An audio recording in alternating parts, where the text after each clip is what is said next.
Let's look at descending order.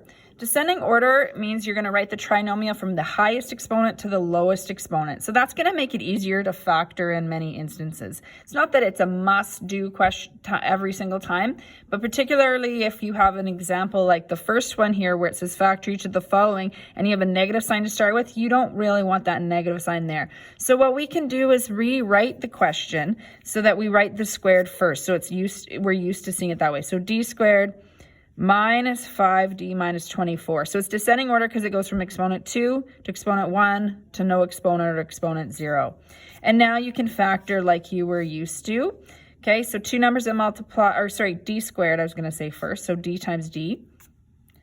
Two numbers that multiply to negative 24 and add to negative 5. So because this sign is negative, it's easier to think of factors that subtract. So I know when I think of 8 times 3, right? If one's positive, one's negative, to make negative 24, I want the negative to be with the 8 so that it's negative 8 plus 3 to make negative 5. So minus 8 plus 3. And again, you can write negative 8d plus 3d if you wish. Now, technically, if you did have this written as negative 8 plus d and 3 plus d, that is still, according to the question, still correct. Negative 8 times 3 is your negative 24.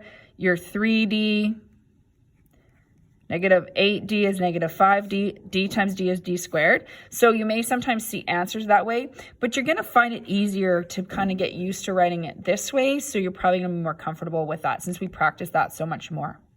All right, so question number 2, I'd like you to try this before you watch the video. Write it in descending order and then factor.